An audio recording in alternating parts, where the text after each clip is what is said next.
charge with notice as to what the law is.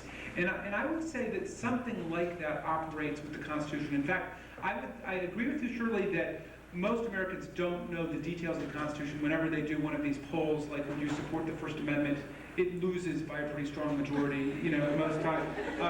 On the other hand, whenever somebody is stopped for something by the police, or whenever someone's mad about something, and I've seen this, they say, I've got my rights. I know my rights. They don't know their rights. They don't know what they are, but they know they've got their rights. And so the Constitution, it's an important image and an important idea that unifies us. And, so I'm not, as you know, complacent about the fact that people don't understand the Constitution. We've got this program here at the Washington College Law called the Marshall-Brennan Program, named after Justices Marshall and Brennan, who were very big champions and advocates of the idea of going out and teaching people the Constitution. And we send 60 law students out every year, 5 days a week, to teach classes in the DC and Montgomery County Public High Schools what the Constitution is in the We the Students program. So I agree with you, it's a problem, but I wouldn't, there are some people who might use that to say, well, people don't know what the Constitution is, so what big deal is it anyway? And then I think we got real problems on our hands, because that's the road to authoritarianism. If people say, well, the rule of law doesn't count because nobody really knows what it means. Talking about authoritarianism, Dan has a question. He gets a second shot at this. That's unbelievable. Has everybody had their firsts? I haven't started. Taking I wonder if you would speak to the notion that the United States has only declared a few wars, but has been involved in all sorts of wars since its beginning. And I wonder if you could speak also to the metaphorical problem of what you began with, the war on drugs, the war on poverty, the war on this, the war on that. Is there something in this society which demands that we be at war with somebody or something all the time?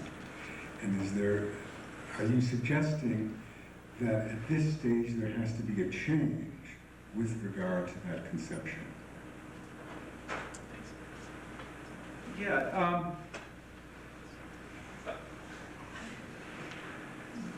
I think that most of the just wars, speaking as a proponent of just wars, to further antagonize my pacifist friends, but I think most of the just wars have been declared.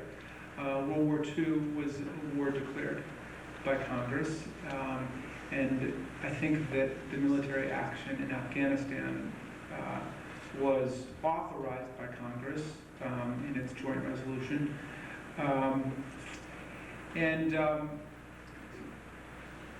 Yeah, well, let's let bygones be bygones with the Mexican. It's true that there's a lot of wars that haven't been declared, but that, I think that speaks to the importance of going back to constitutional ideals and constitutional principles and not allowing the president to simply run away with the show. We're a nation that's conceived an insurgency against monarchy. We have no kings here. And we don't allow the president to engage in military action without congressional authorization. Now, I think it's a fine point that we should de-escalate the rhetoric. Not everything has to be a war against something. I mean, the war against poverty could just be a campaign to feed people and to find jobs for people, and the war on drugs might just be an effort to improve public health. And maybe it doesn't appeal to the same military spirit, but maybe that's a good thing. I don't know whether America is any more of a warrior society than any other. But I have my doubts. I mean, I think that our species is pretty flawed in terms of our tendency and proclivity towards violence. And I don't know whether it's any worse here than anywhere else, but clearly, we've got a lot of blood on our hands in the way that people all over the world do. And there's lots of wars going on at any one time. So, the question is, as the high school students say, how do you increase the peace? And I think that constitutional patriotism is one way to push forward the peace.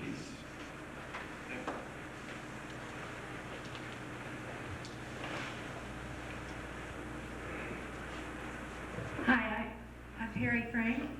I think one of the reasons that we know that we are able to discuss, for example, the issues about the internment of the Japanese during the Second World War is because we know about that today. We didn't know at the time, contemporaneously.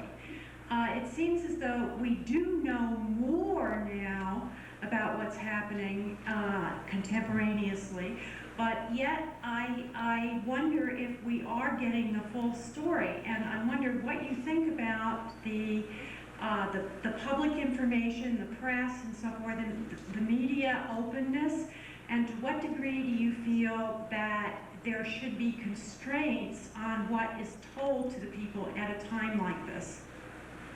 And we know there's been very careful and controlled access to information during the war, for example. I mean, the information that has come out since the military hostilities ended in Afghanistan about civilian casualties and mistakes was all information that was obviously known to the government at the time, but that was suppressed. And I think that's a very dangerous principle in a democracy. It doesn't credit people with the ability to make decisions and choices and distinctions. To say, well, we think that you have enough information now. We think you've got all that you can handle. I think that that's wrong. I think that a democratic society can't live on that kind of secrecy, but it requires transparency and a free circulation of information. And the media has got to have the right to cover military actions. And the public, there's a suit right now that the ACLU and Congressman Conyers have about getting access to some of the immigrants who've been held and some of the proceedings that are taking place. Why is that something that the public can't know about? I think that's very problematic. Take one here.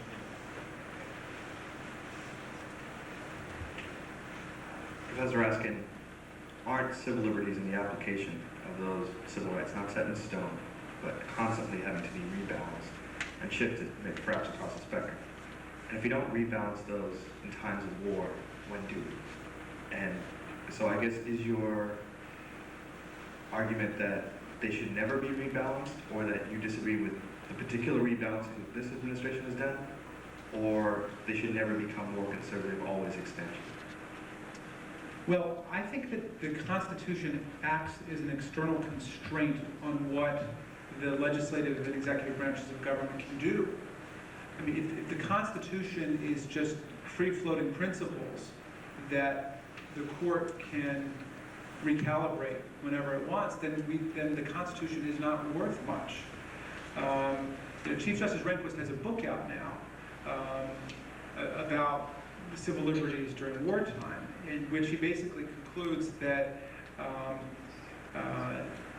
the people care about civil liberties, really some people care about civil liberties strongly and want to take a kind of tough trans-historical perspective, the one that I would have, that civil liberties mean the same thing in peacetime as in wartime, and we have to stick to that. But he said that presidents have never operated on that principle. His favorite example is President Lincoln didn't operate on that principle. I might cut Lincoln some slack a little bit more because the entire war was taking place here in the country, and Maryland was separating the rest of the North from Washington, D.C. I mean, his example is about the martial law being declared in Maryland and the dispatch of federal troops to take over the legislature to prevent Maryland secession and so on. But Rehnquist says the presidents don't think of it that way, and he said the court doesn't think of it that way, at least until after it's all over. I mean, that might be an historical tendency that we can remark, but I think there's also a social learning process that takes place over the ages, and we ended up paying large sums of money to the survivors, to the people who hadn't died yet from the Japanese-American internment. That's not something I think we should be proud of. I'm with Justice Jackson, who says the moment that you license collective guilt and criminal justice by virtue of racial identity or ethnic identity or group or ideological identity, at that point it lies around like a loaded gun, and you don't know who it's going to hit next. I mean, Tom Paine said the reason that we need due process protections for our enemies is because if we don't give it to our enemies, then they're not going to use it against us when they come after us, because government is not infallible, government is not perfect, and government is always run by people who have a particular political position and outlook and agenda. As an African American, thanks for giving Lincoln some slack. Yeah. Just wonder, your idea of constitutional patriotism might presuppose certain assumptions about human psychology, which is a bit too rational, too simplistic. The reason I said this is because a lot of political scientists over time, especially after the September 11 attack, confirmed the research, which has been done many times before, that human psychology is not that rational. Yes. There's still a lot of tribal mindset, and that's why there are a lot of polls since September 11, and the majority, 81%, 85% even of the American population support George Bush policy, Yes. not just in terms of bombing Afghanistan, but also in terms of detaining the detainees, the question of civil liberties and all that.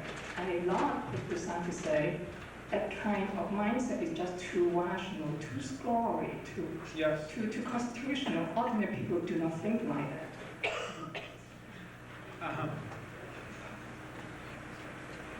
Well, but I agree with that. I mean, I always tell my students that, you know, of all the philosophers, my favorite has always been David Hume, because he took the position that humans are, that to remember that we are animals and that we feel first and we think second, where the process of our thought is always infused by feelings. And so it doesn't surprise me that you know, President Bush's popularity was 99.9% in the aftermath of the attacks on the country on September 11th. We all wanted to rally around to defend the country, to support the country, and you know, the president you know, becomes the spokesperson for the country in foreign affairs and foreign policy.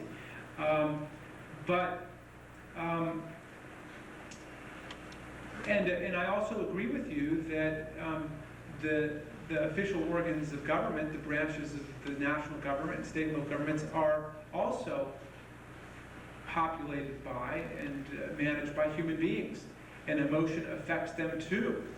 You know, I saw an interview with a third grade school teacher right after September 11th saying, well, I know the Supreme Court said that we're not supposed to organize prayers in the classroom, but this is a special situation, and so I'm going to have prayers, you know, for the next several weeks every day in class. And you know, and she felt that very strongly. I think it's a dangerous thing if we suspend our allegiance to the Constitution and to the rule of law. I mean, you know, it's that this was the commitment of fascism, that the rule of law didn't make any difference. It was the rule of the leaders, the people who had captured state power, that matters, and they wouldn't be bound by the rule of law. You know, I want a democratic society that's strong and vibrant, and people feel that they belong and they feel invested in it, and that means that we all have to have our rights respected at the same time that we contribute to the community. Mark, yeah.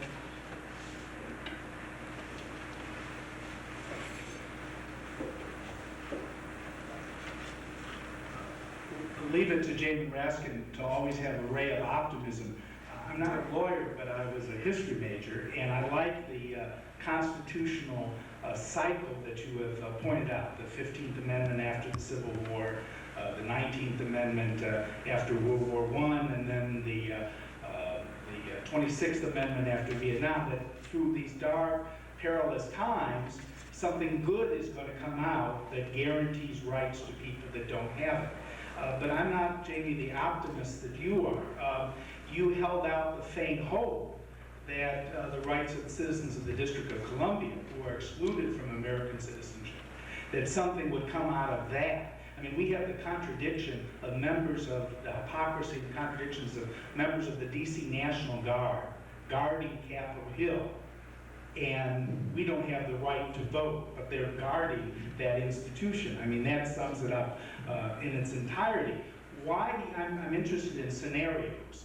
Why do you hold out the possibility of a scenario that this dark time would refocus the visibility of this issue, which isn't known, and then all of a sudden people would say, oh, wait a second, we've been excluding the citizens of the nation's capital from the same rights as everybody else. And your constitutional amendment of right to vote, how do you know that the constitutional amendment will pass, but DC citizens will still be denied that right to vote? Right. Historically, this stain on democracy has not changed, and we have always been the exception, the anomaly. Create a scenario for me so that actually occurs. Right. Well, for one thing, the voting rights movement has Mark Plotkin on its side, and so that radically changes the dynamic because he is the irrepressible and exuberant voice of democratic aspiration in the city. And can we recognize Mark Plotkin while he's here tonight?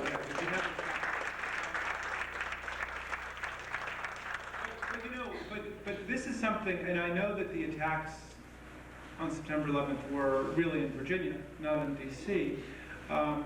But I was really troubled by the difference in, and I also understand the difference in the scale and the scope of the attacks and the scope of the casualties, but still, there was a way in which the Pentagon side of things got overlooked and the effect in the Washington area got suppressed compared to New York.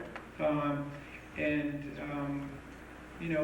I don't, it would be interesting to try to analyze what that's about and whether that's related to some of the political invisibility you're talking about, Mark. And I know that Virginia or DC or whoever might have been responsible did not offer up a spokesperson like Mayor Giuliani to speak, to rally the local populace, to speak to the needs of the people, and also to speak to the rest of the country. That's a problem. But there are some great leaders locally, who are able to articulate these democratic demands and the felt needs of people in Washington. And I think what needs to happen is to draw the point that, outside of New York, nobody has suffered more, nobody has invested more in a geographic sense, I think, than the people of the Virginia-Washington area. And there are hundreds of thousands of them who don't even have the right to vote.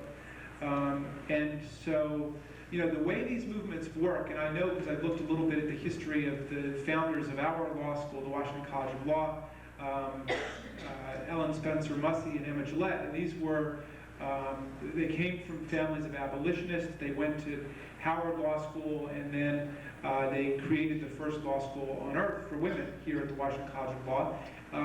But they worked for decades for the right to vote in the same kind of lonely, invisible ways that people work for the right to vote for DC right now. And then one day it just hits, and there was civil disobedience and there was political pressure, but the war played an important role because their rhetoric was, if we are fighting for the whole country, when do we get to belong to it? When do we get to be members of it too? So, I'm not quite sure what the roadmap is from here to there, but I do think that this is an opportunity for people in DC, especially against the background of the Bush versus Gore decision, to say that the right to vote is not something that America is going to give to Washington, but perhaps it's something that Washington is going to give to America. Because we saw from the Florida election that the principle one person, one vote and getting your ballots counted is precarious and tenuous. And the Supreme Court says individuals don't have a right to vote. It's up to the states to control the election process. Yeah, we have about maybe another 4 or 5 minutes. I think that's enough time for an optimist to get there and vote.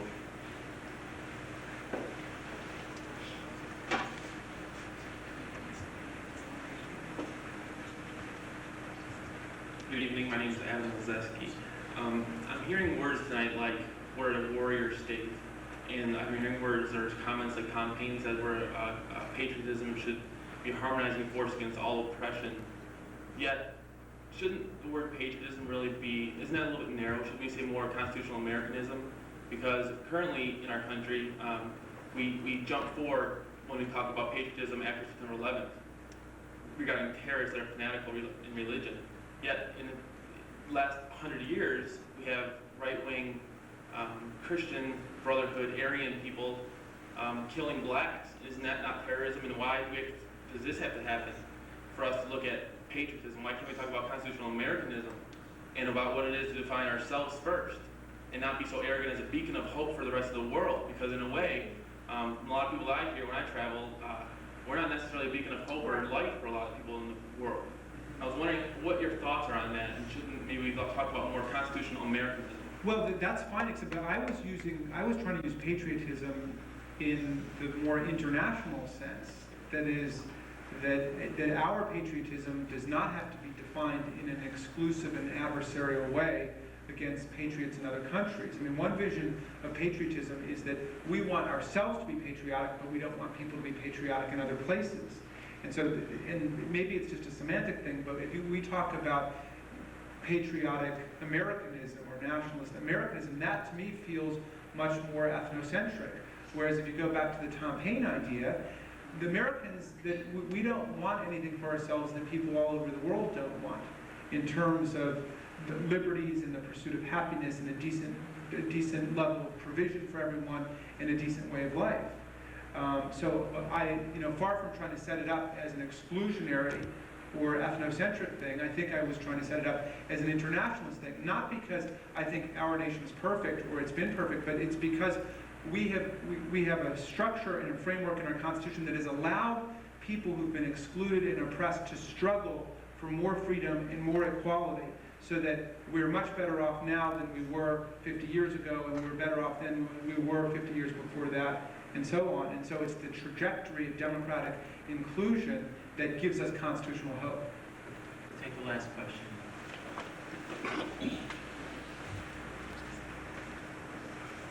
Professor Raskin, thank you very much for your talk tonight. The question I have is, in light of the history of what Congress tends to do in times of crisis, whether it's war or the Great Depression, and the Supreme Court's tendency to uphold the legislation sooner or later, even though we may tend to think that they shouldn't, but they end up doing it.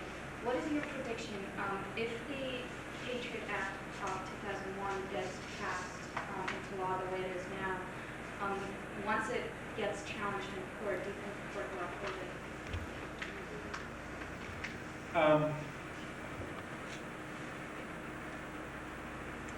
Well, I mean, I suspect so, but just for sort of low-down political reasons. I mean, I think Chief Justice Rehnquist has made himself clear on this, and Justice O'Connor has made several public statements, going back to the point the gentleman was making about the relationship between emotion and reason, in which she has said there are going to have to be, some substantial restrictions and reductions in civil liberty. I guess I want to see why.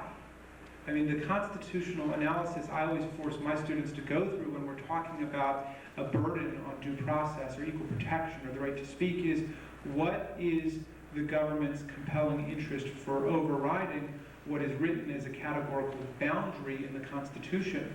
Is it really sufficiently compelling or not? I don't think it's enough just to say this is wartime or this is emergency or we hate these fanatics who have bombed us. I don't think that's enough to just say, and therefore anything goes. That really is to discard the rule of law. I mean, I think we need to know specifically why particular kinds of measures are warranted or not.